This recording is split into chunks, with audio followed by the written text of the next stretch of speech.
નમસ્કાર મિત્રો, ગુજરાત ગૌણ સેવા પસંદગી મંડળ દ્વારા સ્ટાફ નર્સ 2016ની લેવાયેલ પરીક્ષાના પેપરનું સોલ્યુશન પાર્ટ 5 અને આ ભાગ અંતિમ ભાગ છે. આના પછી છે થોડા બીજા વિડીયો આપણે મૂકશું.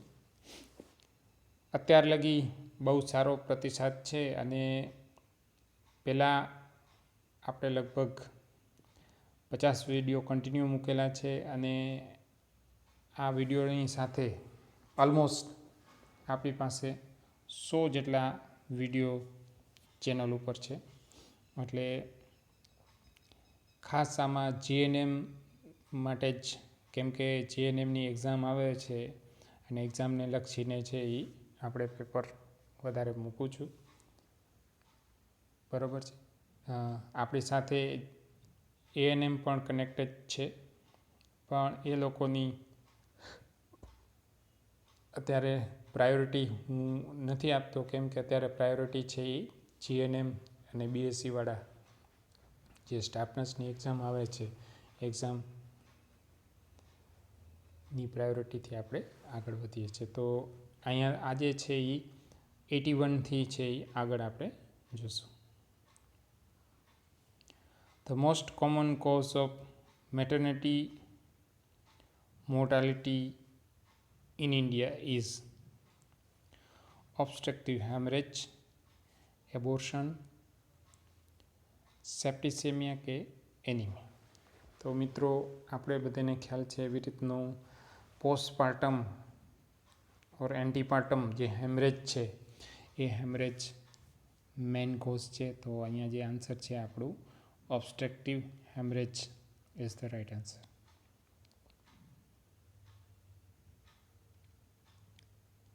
KMC is a way to protect the baby from. બરાબર, KMC એટલે કાંગારૂ મધર કેર, જેમાં 18 વર્ષથી ઉપરના ઉંમરના કોઈ પણ વ્યક્તિ હોય એ બેબીને સ્કિન ટુ સ્કિન કોન્ટેક્ટ કરી, ખાસ કરીને ચેસ્ટ ઉપર રાખી અને બેબીને ઢાંકી અને આપણે વોર્મનેસ છે એ આપતા હોઈએ છીએ. તો એ શેનાથી પ્રોટેક્ટ કરે છે બેબીને? હાઇપર કેલેમિયા, હાઇપોગ્લાયસીમિયા, હાઇપોથર્મિયા કે હાઇપરથર્મિયા. તો અહીંયા હાઇપર કેલેમિયા મતલબ જે પોટેશિયમ છે એનો લેવલ છે એ વધી જાય. નોર્મલ પોટેશિયમ છે એ 3.5થી 5.5 હોય છે, એનાથી વધી જાય ત્યારે એને હાઇપર કેલેમિયા કહેવામાં આવે છે. બરાબર છે. પછી છે હાઇપોગ્લાયસીમિયા, એટલે હાઇપોગ્લાયસીમિયાની અંદર ગ્લુકોઝ લેવલ છે એ નોર્મલી આપણે બ્લડ સુગર છે એ 60થી કરી અને 120ની આસપાસ રહેતું હોય છે. બરાબર છે. એનાથી નીચે જાય તો હાઇપોગ્લાયસીમિયા કહેવાય. ઘણી વખત અમુક બુકની અંદર 80થી કરીને 120ની આસપાસ આપેલું હોય છે. બરાબર છે. તો આ નોર્મલ ગ્લુકોઝ લેવલ છે. હાઇપોથર્મિયા, થર્મિયા એટલે ટેમ્પરેચર. જે હાઇપોથર્મિયા છે એને પ્રોટેક્ટ કરવા માટે છે આપણે બેબીને KMC આપીએ છીએ. અને આમાં ખાસ મારે એક વસ્તુ કહેવાની ઈચ્છા થાય છે કે બેબી હોય, ખાસ કરીને પ્રીમેચ્યોર બેબી હોય કે મેચ્યોર બેબી હોય, બીમાર પડે અને પેશન્ટને આપણે ટ્રાન્સફર કરતા હોઈએ ત્યારે પેશન્ટના રિલેટિવને, એના મધરને ખાસ આ KMC આપતા મોકલવાનું. શિયાળાની રાત હોય અને પેશન્ટ ટ્રાન્સફર થતું હોય ક્યાંય, અને જો KMC ના આપવામાં આવે તો બેબી ત્યાં જતાં હાઇપોથર્મિયામાં વયા જાય.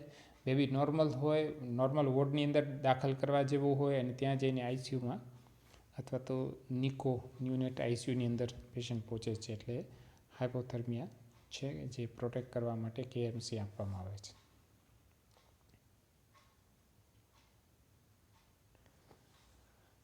The common type of pelvis in female is android, palatoid, andropoids, અને લાસ્ટ છે એ ગાયનેકોઇડ્સ. તો ગાયનેકોઇડ્સ જે પેલ્વિસ છે એ પેલ્વિસ થોડું વાઇડ હોય છે, ખાસ કરીને ફિમેલની અંદર આવું જોવા મળે છે, જેને કારણે બેબી બર્થની અંદર પ્રોબ્લેમ ન થાય. એટલે ગાયનેકોઇડ્સ પેલ્વિસ છે એ જોવા મળે છે ફિમેલની અંદર. The fundal height reach xiphisternum. તો ફંડલ હાઇટ છે એ ક્યારે આપણે મેજર કરી શકીએ છીએ એબ્ડોમન ઉપરથી. તો જોઈએ આમાં 40 weeks of the pregnancy, 38 weeks of the pregnancy or 36 week of the pregnancy and 31 week of pregnancy. તો અહીંયા જે આન્સર છે એ આપણો 36 week છે. હવે થાય છે શું થાય કે જ્યારે 36 વીકનો બેબી થાય ત્યાં લગી બેબી છે એ ટોટલ ગ્રોથ થઈ ગયેલું હોય છે, બરાબર છે. અને જે પેલો યુટ્રસ છે એ પણ એકદમ ટાઈટ હશે અને બેબી છે જે યુટ્રસ છે લોઅર ડાઉન નહીં થયો હોય, જેને કારણે જે જીફી સ્ટર્નમ સુધી પહોંચતું હોય છે. પછી જેવું થોડા દિવસો જશે એટલે કે જેમ જેમ ડિલિવરીની ડેટ નજીક આવશે, બરાબર, એટલે કે 38 weeks થશે એટલે બેબી છે થોડું ડાઉન જશે. એટલે જે જીફી સ્ટર્નમ પાસે બેબી ટચ થાય છે એ થોડું નીચું જશે, ફંડલ જેની હાઇટ છે એ. આ જે ફંડલ હાઇટવાળો છે લાસ્ટ યર એક્ઝામમાં પણ પૂછાયેલો હતો, 3rd yearની એક્ઝામની અંદર. While administering injection pitocin, nurse should monitor a height, weight, ECG or fetal monitoring. Pitocin એ ટ્રેડ નેમ છે ઓક્સિટોક્સિનનો. ઓક્સિટોક્સિન હાર્મોન છે અને ઇન્જેક્શનના રૂપમાં પણ આવે છે. અને ખાસ જ્યારે ડિલિવરી કરતા હોય ત્યારે નોર્મલી માલ પ્રેક્ટિસની અંદર એવું છે કે ડિલિવરીમાં થોડુંક પિટોસિન આપી દે છે, પણ એ રોંગ મેથડ છે. કદાપી એવું નહીં કરવાનું. પિટોસિન ક્યારે આપવાનું? તો કે પિટોસિન બેબી આઉટ થઈ જાય પછી જ આપવાનું. બેબી આઉટ થઈ જાય ને બીજું બેબી અંદર નથી એ ચેક કર્યા પછી પિટોસિન છે 20 યુનિટ ઇન્ટ્રામસ્ક્યુલર આપી અને પછી છે આપણે પ્લેસેન્ટા આઉટ કરવા માટેનો પ્રોટોકોલ છે. પણ અમુક લોકો ડ્રીપ ચાલુ કરે. તો આની અંદર શું થાય, આનો ફંક્શન શું છે પિટોસિન તો ઓક્સિજનનો, એ યુટ્રાઇન કોન્ટ્રાક્શન કરશે. જે નોર્મલ કોન્ટ્રાક્શન છે એના કરતાં અલગ કોન્ટ્રાક્શન આવશે. નોર્મલી જે કોન્ટ્રાક્શન થાય ત્યારે જ બેબી છે આગળ આવે, બરાબર છે. તો કોન્ટ્રાક્શન થતા હોય ત્યારે બેબીનું મોનિટરિંગ કરવું છે ઇમ્પોર્ટન્ટ હોય છે, બરાબર છે. તો અહીંયા જે આન્સર છે ડી છે, ફિટલ મોનિટરિંગ. ખાસ કરીને એના ફિટલ હાર્ટ સાઉન્ડ છે જોવાના કે બેબી ડિસ્ટ્રેસમાં જાય છે કે નથી જતું. ફિટલ હાર્ટ સાઉન્ડ છે 120થી કરીને 160 હોય છે. જો વધે અથવા ઘટે તો ફિટલ ડિસ્ટ્રેસ ગણી શકાય. Antidote of MgSO4 is potassium chloride, calcium gluconate, dopamine કે સોડા બાયકાર્બ. તો આન્સર છે એ બી, કેલ્શિયમ ગ્લુકોનેટ. હવે એન્ટીડોટ્સ છે એ બધા યાદ રાખવા જોઈએ. અને મારી એક કોશિશ આગળ એવી રહેશે કે એન્ટીડોટ્સ બધાએ ભેગા કરી અને એક વિડીયો બનાવવું, જેને કારણે બધા એન્ટીડોટ્સ છે એક હારે તમને મળી રહે.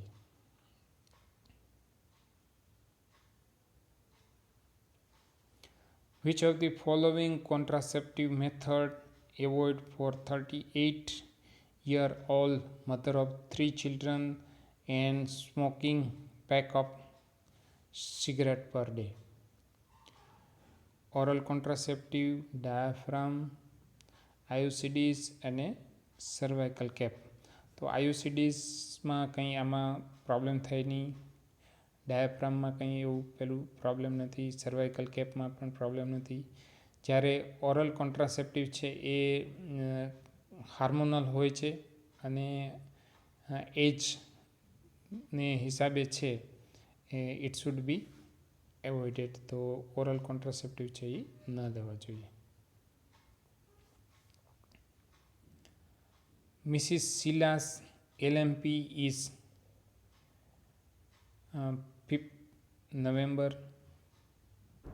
2012. Her EDD will be using Nagel's formula. August 22, August 18, July 22 or 18 June.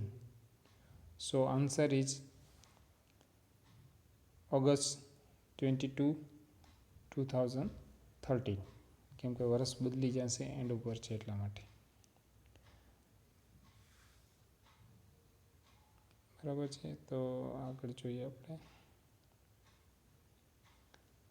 Endometrium of the pregnant uterus term as trophoblast, decidua, corneo, amnion. તો આન્સર છે ડેસિડ્યુઆ. જે એન્ડોમેટ્રિયમ છે એ ડેસિડ્યુઆની અંદર ચેન્જ થાય છે.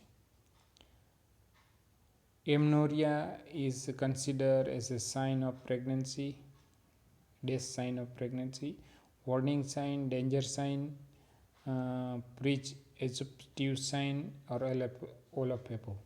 તો વોર્નિંગ સાઇન નહીં હોય, ડેન્જર સાઇન નથી. આ પ્રિઝમ્પટિવ સાઇન છે કે એમનોરિયા છે તો કદાચ પ્રેગ્નન્સી રહી હોઈ શકે. બરાબર, પ્રિઝમ્પટિવ સાઇન છે.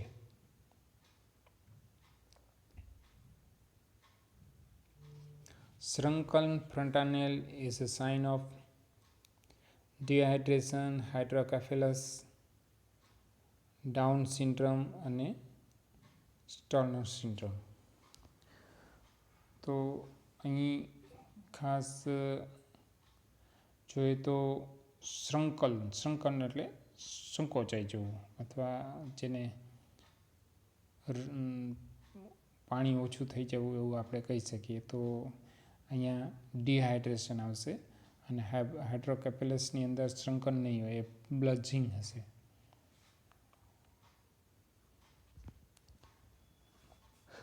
Which one is combined vaccine? Oral polio, BCG, DPT અને રેબિસ. તો ઓરલ પોલિયોની અંદર એક જ છે, BCGની અંદર એક જ છે, રેબિસની અંદર એક જ છે અને DPTની અંદર 3 ભેગા છે. બરાબર, ડિપ્થેરિયા, પર્ચ્યુસિસ અને ટીટનસ. તો આને આપણે કમ્બાઇન વેક્સિન કહેશું. બીજું આપણે MR પણ કમ્બાઇન વેક્સિન છે, પેન્ટા પણ કમ્બાઇન વેક્સિન છે. બરાબર છે.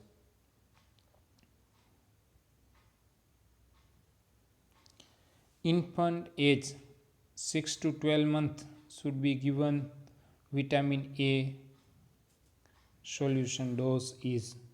ઇન્ફન્ટ જેની 6 મહિનાથી 1 વર્ષની ઉંમર હોય એને વિટામિન એનો ડોઝ કેટલો આપવાનો? 2 lakh international unit, 1.5 lakh international unit, 1 lakh international unit or according to the weight of child, કે એનો વજન પ્રમાણે. તો અહીંયા આપણે બધાને ખબર છે કે આપણે 9મા મહિને છે MR આપીએ છીએ ને MRની સાથે છે 1 લાખ ઇન્ટરનેશનલ યુનિટ વિટામિન એનો આપીએ છીએ. બરાબર, ફર્સ્ટ ડોઝ છે 1 લાખ ઇન્ટરનેશનલ યુનિટ આપવાનું હોય છે. નોર્મલી છે 9મા મહિને આપવાનું હોય છે. કદાચ 9મા મહિને MR ન લીધું હોય ને એના પછી લીધેલું હોય, એટલે કે 9થી કરીને 12 મહિનાની વચ્ચે લેવાનું હોય, તો ત્યારે ગમે ત્યારે આપણે MR સાથે આપીએ, કે જેને કારણે છે એ વિટામિન એ છે એન્ટી ઇન્ફેક્ટિવ છે. બરાબર છે, એટલે ખાસ કરીને મિઝલ્સની અંદર મિઝલ્સ ન થવા દેવા માટે એ હેલ્પ કરે છે. એટલા માટે આપણે વિટામિન એ છે એની સાથે આપવાનું, જેને કારણે મિઝલ વેક્સિનની સાઈડ ઇફેક્ટ ઓછી થાય. બરાબર છે. ફરીથી આપણે આન્સર છે એ સી છે. અહીં તમને જણાવી દઉં કે વિટામિન એનો પહેલો ડોઝ છે એ 1 લાખ ઇન્ટરનેશનલ યુનિટ છે આપવાનો હોય છે 9 મહિને, 9થી કરી અને 12 મહિનાની વચ્ચે આપવાનું હોય છે. એના પછી બીજો છે એ 2 લાખ ઇન્ટરનેશનલ યુનિટ છે એ 16થી કરીને 24 મહિનાની વચ્ચે આપવાનું હોય છે. અને એ પછીના બધાય એટલે એક બીજો ડોઝ જ્યારે MRનો હોય એની સાથે આપવાનું હોય છે. અને એ પછીના પાછળ જેટલા ડોઝ હોય એ બધા 2-2 લાખના લેવાના થશે. એટલે કે ટોટલ 9 ડોઝ લેવાના થશે. પહેલો ડોઝ છે 1 લાખનું અને બીજા 8 ડોઝ છે એ 2-2 લાખના. એટલે 8 દુ ને 16 ને 17 લાખ ઇન્ટરનેશનલ યુનિટ બાળક 5 વર્ષનું થાય ત્યાં લગી આપવાનું થશે. વિટામિન માટે એટલે જ જોર દઉં છું કે વિટામિનનું આવું ઘણી વખત પૂછાય છે. વિટામિન એનું deficiency of thiamine lead to scurvy, beriberi, night blindness અને રિકેટ્સ. તો સ્કર્વી છે વિટામિન સીને કારણે થાય છે. બેરીબેરી છે થાયામીન B1ને કારણે થાય છે. નાઇટ બ્લાઇન્ડનેસ છે વિટામિન એની ડેફિશિયન્સી થાય છે. અને રિકેટ્સ છે એ વિટામિન ડીની ડેફિશિયન્સીથી થાય છે. આનો એક સ્પેશિયલ વિડીયો છે એ આવી રહ્યો છે, એ ખાસ જોજો વિટામિન્સનો.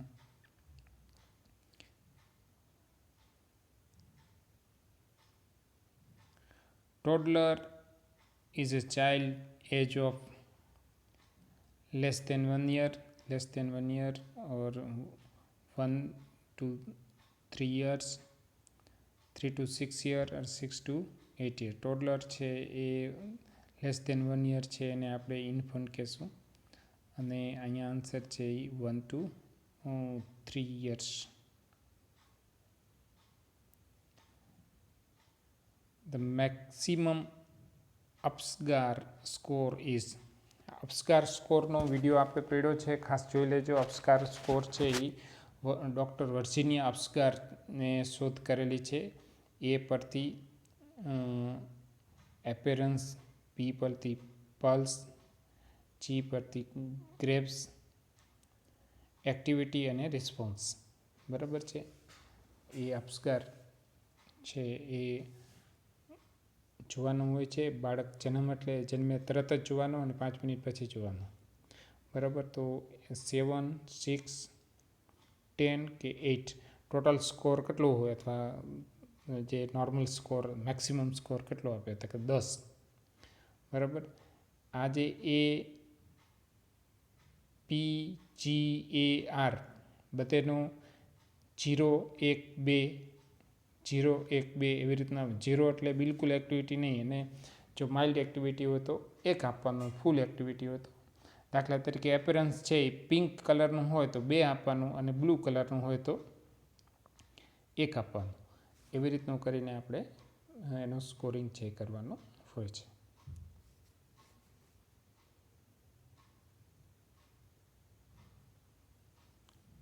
Hemophilia is a bleeding disorder in which there is a deficiency of factor 5, 3, 8 and 7. So answer is 8. 8 જે ફેક્ટર છે એ ફેક્ટરની ડેફિશિયન્સી હોય છે, જેને કારણે જે બ્લડ છે એ ક્લોટિંગ થતું નથી. અને હિમોફિલિયાવાળાને કંઈ પણ જરાક લાગે તો બ્લડ લોસ વધારે થાય છે.